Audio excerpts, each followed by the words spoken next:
Welcome to Through the Rough, a place where real-life people share the real-life experiences that have shaped us into who we are today. Welcome back to episode 5, the final episode in Drew's story, titled Living with the Truth Instead of Running from It. This isn't about you being hungry, is it? This isn't about me not putting the toothbrush back or putting the cap on the toothpaste. Man. What's this actually about? Where I'm like, let's just get to the core. Yeah. Let's get to the core of this. And why didn't you just say that to begin? Sometimes you gotta fucking fish through that shit. Yeah. I'm not a very good fisherman, man. For me personally, I'm like, shoot straight. Shoot it to me straight. I don't give a shit what it sounds like. If it would piss off that guy, it's probably not going to piss me off. I don't care. I want it straight. Give me straight to the truth. Don't make me dig. Yeah. Me too. Like, just tell me what you want. Yeah. What do you need? And sometimes they can't. And that's okay. It's hard. Yeah. It is hard. I mean, not like our marriage isn't, our marriage is perfect. Nobody's marriage is perfect. I mean, No. it takes work both ways. It does. So, And that's where that grace comes in. Yeah. Like, yeah, I've received a lot of grace in my life, and I'll be goddamned if I'm not going to give it out. And there's been times in our relationship where I haven't. And there's been a lot of times where I said I was going to leave and then didn't. And then I was listening to some Jordan Peterson bullshit. I mean, guy's a genius, so it's not bullshit. But Yeah. And he was talking about vows and what they actually mean. And like, did I mean that shit when I said that in that church? It's like, I look at her. Oh, yeah, I did. Mm-hmm. So I gotta now preach or do what I preach. Yeah. reap what you sow. I gotta Well, go just- fucking give her a hug and say I'm sorry for being a dickwad. Yeah. I do that. But yeah, I I'm mean, sorry. Mine's like, I'm sorry, I'm a fucking asshole about this. I wasn't thinking about you. I wasn't thinking about Yeah. your perspective. Hey, I didn't mean that. Whatever. Let me give you a kiss, slap your butt. Here, I'll help with the dishes. I'll do the dishes. Let me make dinner. It's going to be pancakes and scrambled eggs. I'll cut up a fucking sausage and boil some pasta and whatever. Yeah. Right? If it's in the freezer, I can make it. Hey. and I do feel, I was you gonna know, say that. Like, girl's lucky she got away. well, going back to all that, this actions speak louder than words. Because it's, when you hear someone, apologize over and over again and everything, but in reality, they don't actually change their ways. And it's like after a while, that sorry isn't going to mean anything if you don't actually take action to try to help the situation and learn to maybe, it might happen a few more times, but really work to try to not let it happen again. Yeah. And my wife's love language is acts of service, Yeah. and mine is words of affirmation. Just tell me I'm pretty, pat me on the butt, and buy me a taco, kind of shit, right? Just tell me I'm doing good. I think Lindsay's is physical, and Mine's I don't think physical I have one. touch. I think think that's, yours is words of Mine is be affirmation. straight and direct with me. Words of affirmation. Yeah, same thing. Is that what that is? Yeah. Yeah. Just tell I'm me like- I'm doing good. I don't need you to tell me that you love me and all this. I just need you to don't make me guess what it is you're trying to say. That's all I care about. Yeah. Don't make me guess. Just tell it to me. Yeah. I'm not a fucking psychic, and neither was Cleo. Are you talking about like phone calls, like That the lady 3 with the- a.m. Call in 1-800. commercials? That Cleo. I remember that shit. If you stayed up, it's like 1 a.m., 2 Back- a.m., and then you're watching that. Back when stuff. you're gonna dial long distance, it was like 98357, and then right after that came on the Girls Gone Wild videos. Yep. And the 900 videos. Yep. Sure, Yeah, hot girls in your area. I'm like, talk what to the you about I've never you. seen. No. They're interested in you. Yeah. You think you're so handsome living in your 1-bedroom apartment with your. We're just waiting for you to call. Yeah. Yeah. We love you. I have a question here for you. Kind of looking back through everything. How do you handle life's ups and downs now that you don't have alcohol to escape? Yeah, that's a good question, actually. I don't know. I'm just kidding. Well, it's The Adderall, I think, is part of that, right? I mean, that's a I could still do all this shit without that. Yeah. It's just like a cherry on top, Mm-hmm. right? I'm not dependent on it. It just focuses the glasses a little bit more, I got you. right? I So got that you. obviously getting treated for shit that needs to be treated should be paramount for everybody after sobriety. Yep. Because we all got fucked up shit. We need to get treated for our fucked up shit. Now, sometimes a person that's bipolar manic and alcoholic might grow out of their bipolar manic stuff after they've been sober for a little bit. Like alcoholism exacerbates all that stuff, right? So always get a therapist, always get a psychiatrist, and work through that with a general practitioner. My issues with that did not subside because I've been sober. I think I got on the Adderall when I was like 10 or 12 years sober. I've only been on it for like 3 years. Yeah. So, and you want to talk about life changing for me, like personally, it's fucking nuts. It's like when you're trying to find porn on a hotel TV with rabbit ears. Like you're just like wow, wow, and then you fucking find the station and it's clear as day, and you're like, holy shit, them titties. That is a hell of an analogy, Drew. But that's what it's like, right? Like I'm just fucking trying to find the stat. I'm just trying to search through what I want in the static, and I can't find it. And then it just focuses right in. Yeah, yeah. It's fucking dope. But the life's ups and downs. I've always been a very adaptable person. I've never really there's been a couple of times where I've gotten upset about something not going the way that I wanted to, and it was obviously stuff that was important to me. Like they were doing a football reunion for the state champions at one state in Atlantic, and it was time to go. And my wife's dilly-dallying out in fucking Target, like thinking that she could just dilly-dally at Target when I wanted to leave at fucking 5:30, and she's still at Target and it's 5:30. I'm like, what the fuck, dude? I was pissed, right? And then it went 90 half the way there, and then finally calmed down. But it's like, it obviously didn't need to do that. But there's only a few things that I find important in my life that require a certain set of circumstances to go off in a certain way. And my problem is trying to communicate that. I can't, because it just stays up here. Because sometimes if I leave it up here, or if I don't leave it up here, it'll be gone. Yeah. I talk about it or whatever. Sometimes if I write something down, it stays in there a little bit better. But, I've never really. You just go with the flow, man. Like with work, that shit happens all the time. At work, I'm going to fix this forklift. I'm going to fix this crane. And I get up on the crane and I do all the bullshit and I get all the fucking tools. And then it's like, oh, this is the wrong part. Motherfucker. Well, I'm getting paid. Put all the shit back, talk to the parts guy, let them get yelled at, and go to the next job, right? But it's, like I said earlier, it's possible to be content in the chaos. Yeah. It's possible to be okay when things are not okay. Trying to realize why we feel the way we feel when things go awry, I think is a developed skill that people need to work on. Like why do people freak out when Trump's on the TV? You know? Like why do people freak out when somebody cuts them off in traffic?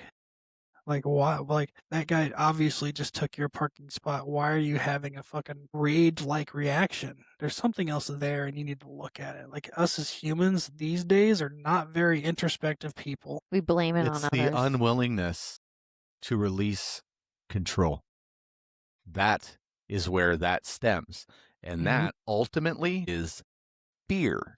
That is a fear-driven emotion. When a human being can recognize that the only control that they have in their life, no matter what the fuck they think, the only actual control you have in your life is how you respond to stimuli. Yep. It doesn't matter what that stimuli is, but how you respond is the only control you have in your existence. Your actions and your reactions. Yeah. And once you get that, it's like, oh, okay. Everything else is fucking easy. All you have to do is be alive. It is. It's a road. Because you can forget see about the it. highway next to the dirt road. It's your fucking choice if you're going to get on the highway or stay on that fucked up dirt road. But even if you get off the path, if you're aware that there is a path, you can get back on that path. Yeah. And sometimes it just, you forget and you have a moment and then you recognize that moment and you realize, oh, okay, I see it now. Life is hard. It is hard. Well, and I think there's a lot of people there's a lot of perfectionism going on in our society these days, culture and whatnot. Like, I'm sure that I said some shit on my old Facebook that would get me fucking thrown in jail in England, right? Man, you don't have to say anything to get thrown in jail in England if it's on social media. Like, those butterflies were blue, not purple. Oh, Jack, you're going to jail. They'll fucking throw you in for 20 months. Yeah, we're not. I mean, this society was originally built on the tenets of God Almighty, and I'm not saying like we need to go back to religion or whatever, but it's like this whole forgiveness and grace thing. Like you're human, you're gonna fuck up. Yeah. You have certain rights that allow you to fuck up a little bit, but if you fuck up a lot, we're gonna throw you in jail or whatever, right? And like I've said some shit that is fucking stupid.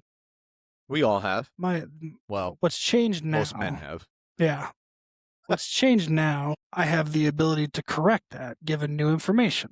That's like one of the best things about being a human being is like when presented with new information, you should be able to correct your decision or correct your stance or your viewpoint, but people don't. And I don't understand why. Yeah, looking at things from a different perspective. Yeah. I And- think some. Oh, sorry.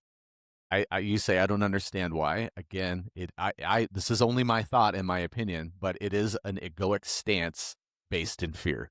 Mm-hmm. Because you want to, that person needs to harbor some sort of control in their life. And holding on to that, like that desperation to need to have this control in your life, that could stem from like childhood trauma, teenage trauma. There are various different things that have caused that. But recognizing that's the challenge. And looking at it as a fear of being wrong and admitting that you were wrong. You gotta not care. Yeah. Fuck it. Yeah, I've got a running calendar of how many times Lindsay's been wrong, and we've been together 6.5, almost 7 years, and I think her name's been on there twice. Mine fills most of the other days. Yeah. And that's okay. That's okay. That's okay. Especially when it comes to movies and actors, and Yeah. he Oh, tries yeah. to think. Dude. I'm like, don't even. When me and my wife were dating, I corrected her on a baseball stat in a like during a Christmas party when we were playing a game or whatever, and she held on to that shit for fucking years.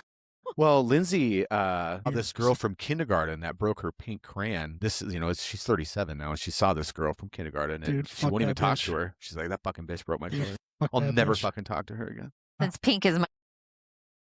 If it was blue, yeah, what's up? If Stacey? it was my Guys don't give black, a shit. if it was my black crayon, that's Yeah. where I would have been upset with. Punch her in the face over a fucking crayon. Yeah. My 2-year-old wants to do that sometimes. I'll never talk. Because Yeah. it's theirs. Right? It's amazing how at an even very young age that mine, like develops, and Oh, you're yeah. like, how Her- did we yeah. didn't teach this? It just, it's mine. Yep. Her me walk. Yeah. Me walk. I want to walk. Oh, yeah, independence. Yeah. The establishing. She's right in the middle of all Yep, that shit. I can dude. do it. I can do it. Me. And then I'll let her do it. And then she fucks up. And then you want some help? Yeah. And then she does this fucking. She says, this, I think it's she's saying thank you, good girl, but it's like budget boko. Like when we give her what she wants, Yeah. she says please, and we give her what she wants. She says budget boko. Right on. It's just made up fucking shit. Yeah. Close enough. It's gonna come out clear as day one of these days. Me and my I know. wife are both trying to figure out what the fuck it is. I know what you're saying. But yeah, I get it. Vibes. Fucking toddlers are vibes. Oh yeah, Right. It's just a chaos, and I gotta remind my wife that all the time and myself. they are. Don't be mad at her for knocking over your water. She didn't know. That's like science. Maybe next time, let her do that 5 times. She might not do it the 6th. Stop her 5 times. She's gonna keep doing it. Yeah. You know? It's It's the curious. They're learning. That's one of the Yeah. things I recognize in myself, especially when I talk to my children, is you hear this in movies or books or whatnot, but like kids absorb everything. Monkey see, monkey do, and that is a fact. And recognizing that early on with my kids, I think, thank God, I try to say and react in a way that's beneficial towards their growth and development rather than something that could potentially become a problem later in their life, so Mhm. like constructive. Yeah, for sure. Well, and my wife has been the rock in our relationship for the longest time since we've been together, basically, because of all the shit that I've gone through and put her through and whatnot. And it's kind of my turn to carry the torch, I think, for a while. Yeah. And like a part of the whole reason why I'm excited for our future is because I'm excited to see what that does for her, right? Because like we're redoing our money situation and going through a bunch of stuff, and because she's been sole proprietor of the finances, right? And I haven't been involved at all, really. So just getting into that with her and and it's cool. It's just she doesn't know how good she is, and it's kind of sad some days. But god damn it, if she ever listens to this, I don't know if she will or not, but I just want her to fucking know that I love her with every part of my soul. I do, and I wouldn't be the person that I am today if it wasn't for her. I'd be dead, right? Like what we talked about. Yeah. Like if she just left and my back was fucked up, I'd be dead. You know, I would have died a septic puddle of piss in my fucking living room. Yeah, or I would have had my leg chopped off, and then I'd be a guy in a wheelchair. Lieutenant Dan. Well, like, one leg, not both. But yeah, Close enough. I can hop around. I get some titanium legs. You got blue Yeah. legs. Got no legs, Lieutenant Dan. But like that's my focus going forward is improving myself for her and the kids. Because I can be a better dad, I can be a better husband, and I'm really trying to push all this 3D printing, TikTok shop, Etsy stuff so that I could try to be a little bit better, able to take care of us on the financial side so that we can start doing some things that we really want to do. And it sucks because that takes time away from them, you know? So it's like working out the balancing act and whatnot. And I want to start going to the gym again so I'm not a fucking sloppy piece of shit when my daughter wants to run around the living room and I'm just sitting on the couch like, yeah, go. Yeah, I can get around on my hover round. I wanna Look get at my kid run. I gotta get after that ass, you know? I gotta fucking show her how to run away from men, unfortunately. How to chase down Yeah. that softball. Yeah. Looking back at where you are today, looking back, let's go all the way back to 14. What's the biggest regret or the one thing that you would do differently if you could? If I could. One thing that you would do differently between now and your age of 14 when you first picked up a bottle. God, that's a hard one. I'd have to say when I was in college, me and my dad are there. We're doing the visit and like picking my major and all that shit. And I was going to be a physics engineer, which is like fancy for rocket scientist. Yes. And because I had the grades, I could do that all day, no problem. And then I talked to my dad about switching to computer science because I wanted to do computers like my Uncle Rick, right? And he flipped his ass out on me, dude, about it. Like, you know, you're going to be a fucking engineer. You don't need to do computer shit.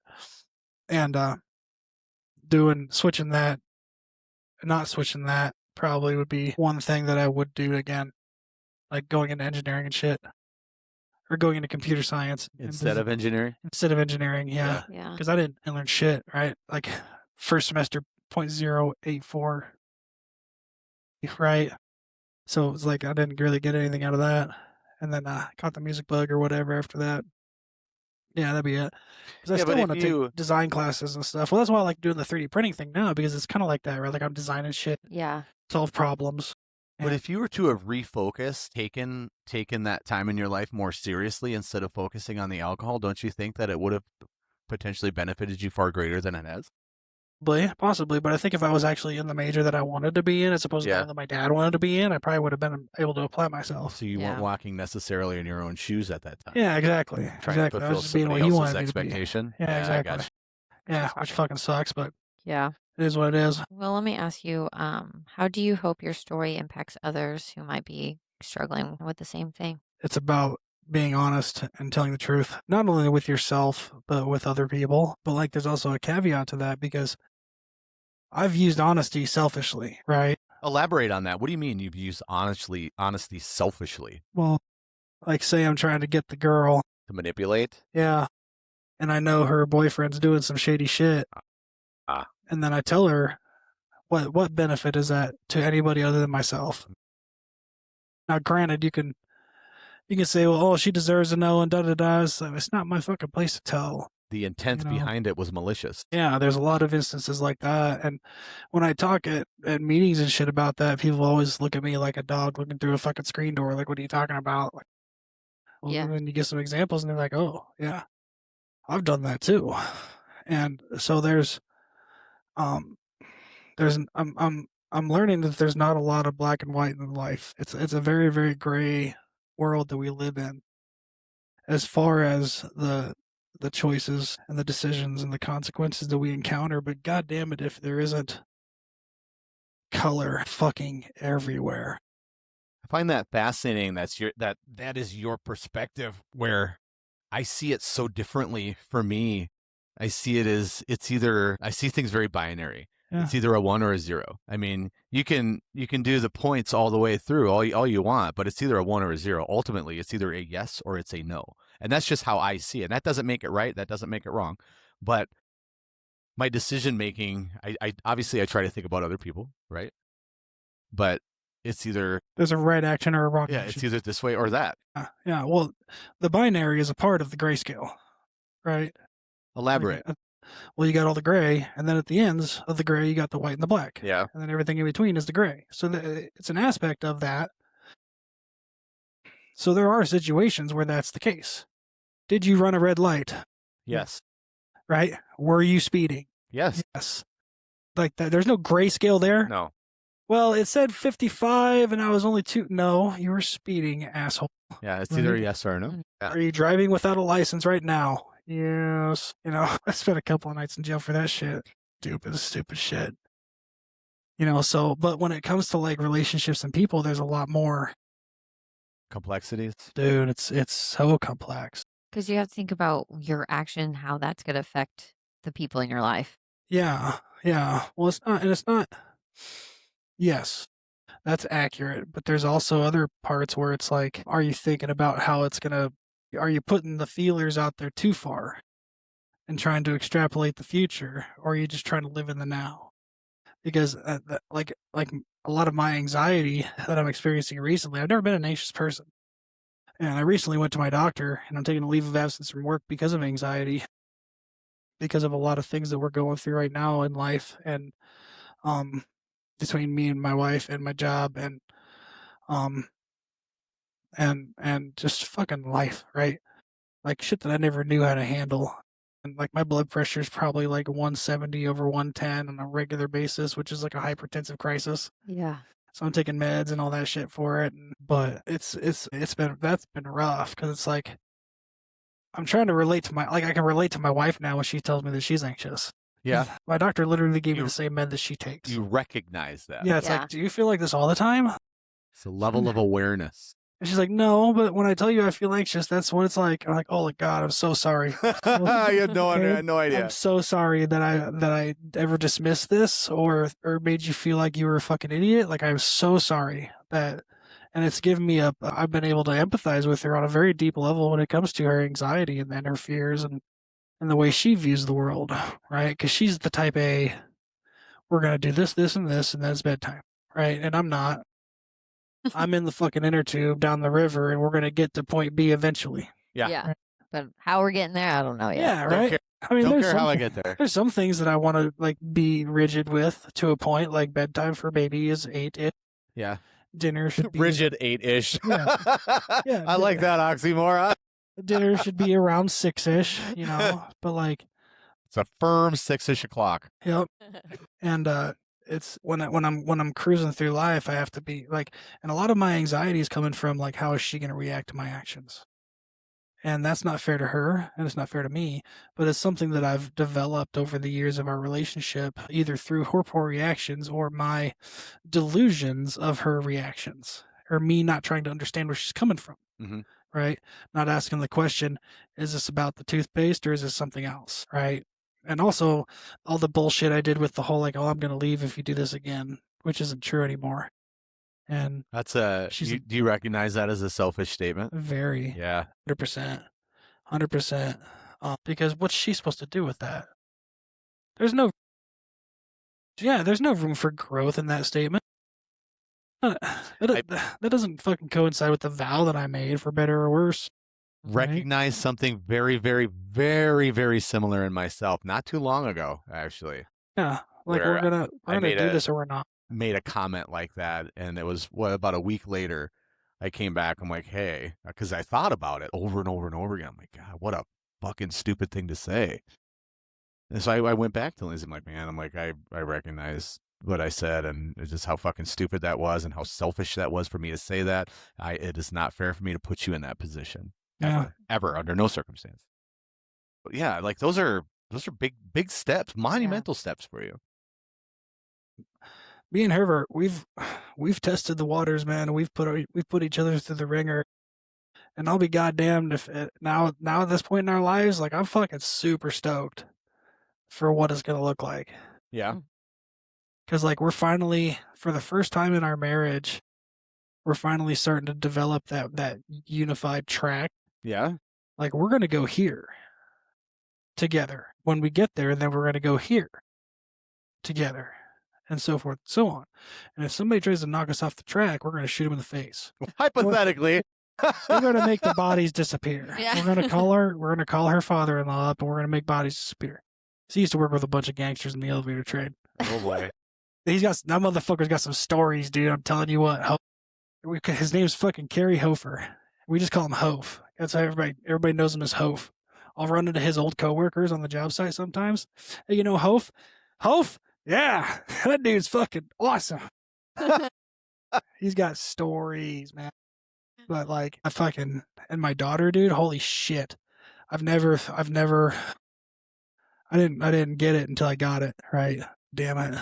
I didn't know what I was missing out. I would have been having babies 20 years ago had I known the things that I feel about this little girl. You know, I will. It's an unconditional Oh my God. love that you. Yeah. I will destroy countries. Like, that's the sensation. Like, I will fucking decimate countries to keep her safe. Yeah. Yeah. You know, I will whatever it takes to fucking protect her and to give her everything she wants in life. Not to a point where it's like, you're the princess. No, you got to figure your shit out. Yeah, there you go. You know, oh, maybe don't walk so close to the fucking kitchen table, you dumb fuck. Oh, I got you. You're 2.5 feet, and that thing is 2.5 feet. Donk. I know you don't understand dimensions yet, but you will if you do that more than once. Yeah. You know, don't climb on that. I warned you. Yeah, that's all you can do. Don't do that. Okay. Well, you'll figure it out. Yeah, I remind my wife all the time that they are just agents of chaos. Yeah. And we're just here to pick up the mess. Yeah. Like, if you want a clean house, don't have kids. Well, true. Until they get to a certain age, because Yeah. now we've got chores and allowances. Yep.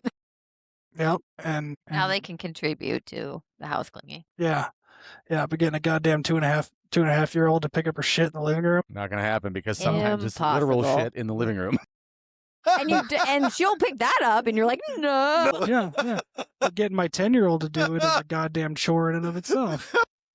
Pick up your sister's shit. Why? It's not my mess. Yeah. I know. I know, but it's you. I'm doing all this other shit. You gotta fucking contribute, dude. You don't live here for free, asshole. So coming on that 3-hour marker, Lindsay, do you have any final questions? See, I Well, guess the biggest thing is, what can you say to someone who's really struggling right now? Something that you, maybe if you would have heard, would have helped you. With Lindsay's question, I'm actually going to ask my final question as well, because I think they're exactly the same. What advice would you give somebody standing where you once were, unsure whether they can change their life? You gotta pay attention. What? You gotta pay attention. To what? I'm just saying, dude. In general, To what? like, you gotta be awake enough. You gotta be. If the thought comes that maybe I shouldn't be doing this anymore, you gotta run with that a little bit. Like, not a lot. You don't gotta run with it all the way to sobriety or changing your life or fucking fixing your shit one day at a time, right? But the second that thought comes, like, maybe this isn't so good.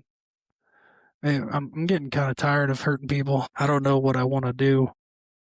I don't know where to go. Because it's those times where we're given the answer. We're given the path. But usually what happens is we just dismiss it so quickly that we never see it. Like, I can think about, there's been a few times, it's been so long ago, it's hard to remember, where God gave me the out. He gave me the fix. And I didn't take it because I was still being dishonest with myself. And that's where a lot of it goes back to, is that being honest with yourself and being truthful to yourself as well as other people, and at least have one person, I don't care who the fuck it is, whether it's your dad or your girlfriend or your brother, your friend, random homeless dude on the street, right? Doesn't matter. Tell somebody the truth and all of it. Because you will die burying it if you don't. Right? And I've known a bunch of drunks that have taken their lies and their deceits and their shame to the grave. And this one dude, Walt, man, I don't know what demons that dude was hiding, but fuck. In person, he was the coolest. He was so happy. Goofy fucker. was probably like a 3 out of 10 on the look scale. God damn it if he wasn't just a good, wholesome dude. Yeah. Fucking love that guy. Walt Goff. May he rest in peace. Fuck, he was just a fucking man. He got to a place where there weren't any more solutions. Not that there weren't, but he didn't want to look at them. And this is in sobriety. He got into his truck and he doused the truck in gasoline, and then he lit the truck on fire and then shot himself in the face with a shotgun. Gee. He's making damn sure. Yeah. Damn sure. I've never been there, luckily. I've been close a couple of times, but I've never been that hopeless. And I can only imagine what happens when a person gets there. And suicide is just a symptom of depression.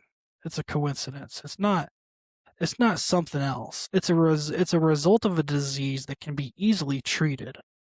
Whether it's through going to the fucking gym more often or meds or friends or whatever, right? It's a treatable disease. And that's just a symptom of it. Just like fucking dying from cancer is a symptom of cancer. Yeah. And I wish our society would get rid of that stigma for as long as it's been around, because that's some bullshit, right? That motherfucker was sad and depressed, and he didn't tell somebody the truth. And I guarantee you, if you come across somebody that you can tell the truth about the shit that's going on in your life, it doesn't matter. I strongly feel like the human instinct to preserve each other on a species level will take over, and that person will try to help you. Yeah. I've had a lot of really deep conversations with people that I barely knew that were able to place me in a position to get help. And if I hadn't opened my mouth, if I hadn't fucking turned around when Wally said something, I wouldn't be here today. Yeah. Because I like to drive drunk. That was my thing. So, I don't know, man. Driving drunk, I'm yeah. doing my thing.